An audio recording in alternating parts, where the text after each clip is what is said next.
No Paolo, adesso non posso, devo finire questo lavoro.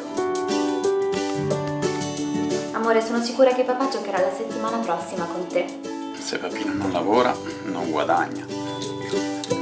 Il lavoro di papà è così importante che le persone gli danno dei soldi per farlo.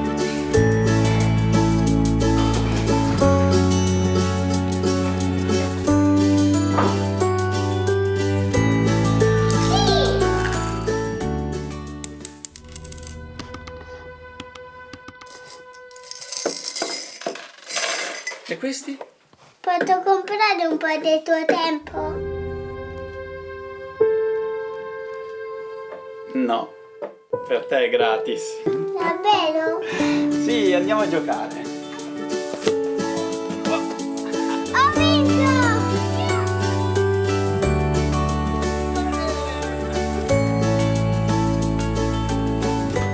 E questi? Per domani.